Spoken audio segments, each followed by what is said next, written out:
Wagwan guys, have you ever felt like your job application just vanishes into the thin air? Like your village people or some secret recruiter society passing your resume around with a big red avoid this stamp on it. What if the issue is actually not the job but you? Relax. We are about to fix that. Here are some signs that might position you as a red flag candidate, and how to turn things around is what I'm going to share with you in this video. So let's dive in. If your first impression is something like, oh, sorry, I am late, you've already lost. Showing up late and making excuses like Lagos traffic, I couldn't find a place to park on time, something came up. That just tells the interviewer that you don't manage your time well. They are there wondering how you would handle work deadlines. And trust me, no recruiter wants to hear about how Lagos traffic was crazy or my Uber driver get lost and all those kind of stuff, because every candidate managed to show up on time, probably except you. So set multiple alarms, leave home way earlier, and treat this like an opportunity you can't afford to miss. Because, well, it is.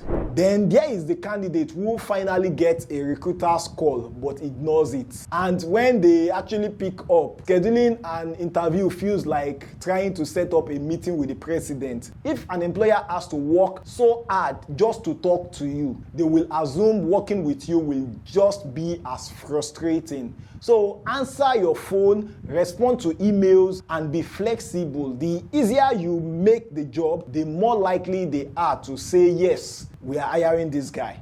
Then another thing that may position you as a red flag candidate is when you have 1 year, 6 month year, 3 jobs in a year. Employer sees this and think, oh, this guy is not going to stick around for long. You know, they think you are job hopping. Job hopping isn't always bad, but if your resume looks like a fast forwarded movie, like you need a solid explanation to back that up.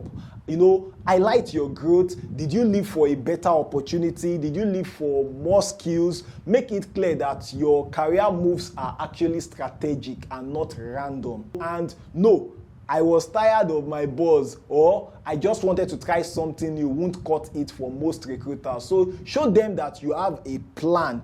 Then there is a resume that's packed with fancy skills. You've ever seen someone panic when asked a basic question about something that they claim to be an expert in? It's quite embarrassing. You know, like, I understand the tension of or maybe like interviews sometimes. Okay, so if your resume is actually a blockbuster movie thriller, but your actual skills are, well, straight back to DVD ages, you know, recruiters will actually note this. So it's important for you to be honest. If you list a skill, make sure you actually know it. Or another thing you can do, then that's what I did on my CV. For example, for Premiere Pro, I use Premiere Pro every blessed day, like in the last maybe 3 years or thereabout, every blessed day. Because if I'm not editing one of my YouTube videos for one of my channels, I'm editing for a client on freelance basis, or I'm editing for my church, or I'm just editing. So I'm very good at Premiere Pro. So I rated each of my skills, like saying Premiere Pro 5/5 star, After Effects 2/5 star, Microsoft Word 5/5 star, PowerPoint 4/5. You know, rating it that way that the recruiter can actually see you are honest. Otherwise, be upfront with your learning curve. Let the recruiter know, okay, this particular software, I know it, but you see, Azana, I'm trying to learn it. I've started learning. Like, you want to show that you've started learning. Okay, and trust me, pretending that you have advanced Excel skills when you can barely use VLOOKUP is not a good look at all. If your recruiter figures that out, then remember, if they hire you for the job, they'll put you to test on that skill you claim. So another thing that can make you a red flag candidate is talking bad about your last boss or about your last company. If you talk bad about your previous company, that is just another red flag. You might have a very terrible experience in your last company, but when you complain about every job you've had, every employer you've worked with, the new employer that is prospecting to hire you will start to wonder if you are the problem. Even if your last job was a nightmare, focus on what you learned. Employers want problem solvers, not complainers. So saying things like, my boss was toxic, or they didn't know how to run a company, will make the interviewer wonder how you handle challenges and wonder if you are going to say the same thing of them. So another thing that can make you a red flag candidate, although this is not major, but yeah, it happened to me. I went for an interview, and when I entered inside the office, like I was definitely not feeling totally comfortable because yeah, this is not my daddy's parlor or my own parlor. So I held my phone to myself. I didn't want to put it on the table or put it anywhere around. So holding it in my hand, like there are people who perceive that when you hold your phone in your hand, you are not giving maximum attention. So the recruiter actually called my attention to it that I should please drop my phone. So I had to drop my phone and my car key. Yeah, I learned my lesson. Then be professional and be friendly. Sound very confident, but don't be too casual or sound arrogant.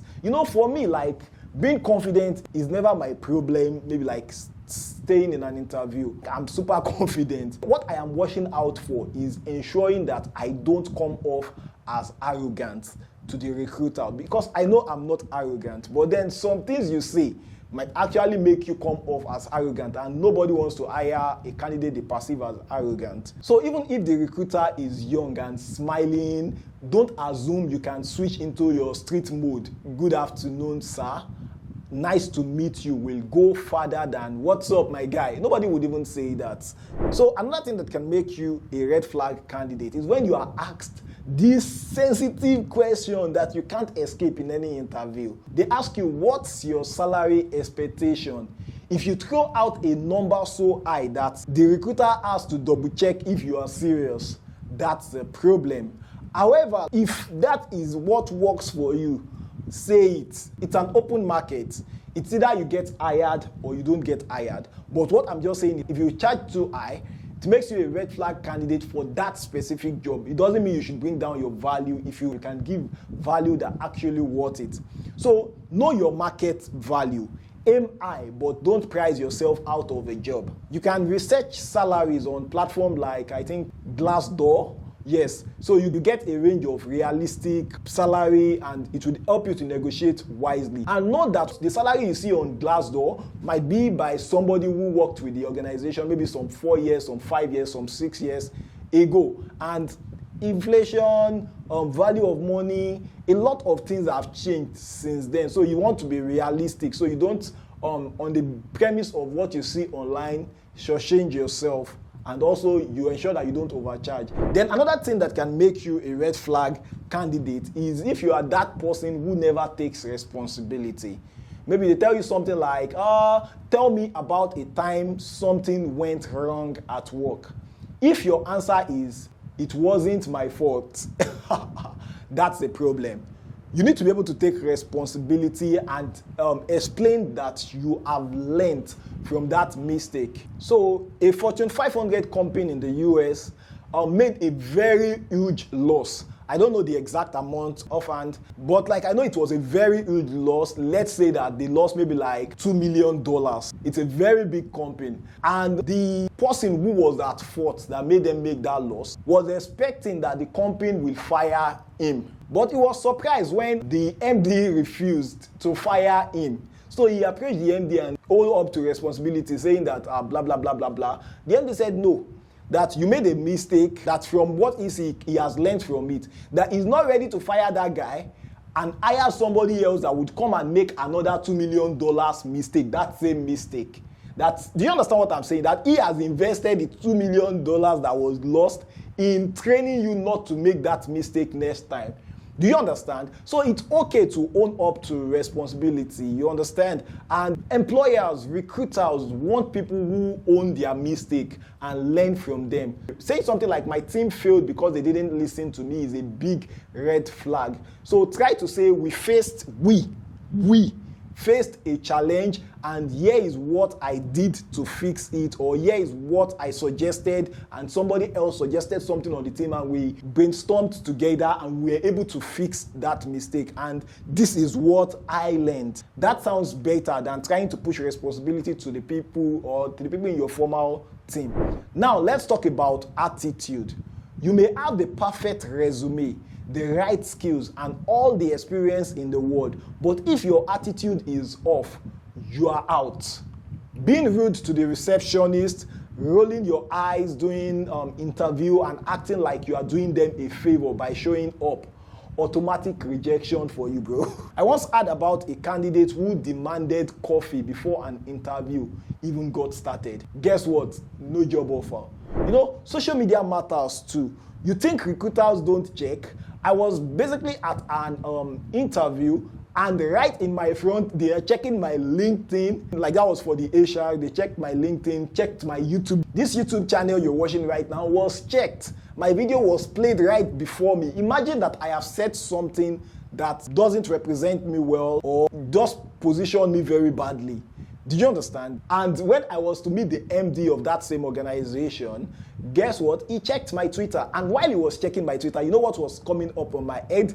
I don't even remember what I tweeted last. I don't remember my last 5 tweets. So I was trying to rack my head around, oh, what did I tweet? What is he looking at? What is he saying? Then when he was done checking, he said, oh, okay. So I was happy, like, I heaved a sigh of relief. Then when I got out of his office, guess the first thing I checked? I checked my Twitter and realized that, okay, things I posted there are good. So you want to be careful what you post online, because think again, if your LinkedIn says you are a passionate professional, but your Twitter is full of workplace rants, or worse, your Instagram has questionable content, don't be surprised if you never get a call back. Keep your online presence clean and professional, or at least private.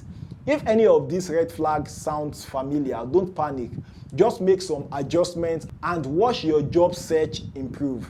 Now, tell me, what is the most awkward interview mistake you think you've ever made? Drop it in the comment section, and if you want more job search tips, please hit the subscribe button. I think it's somewhere here. And you can check out this other video for how to use ChatGPT to help you in getting a job. I'll see you in the next video. Bye-bye.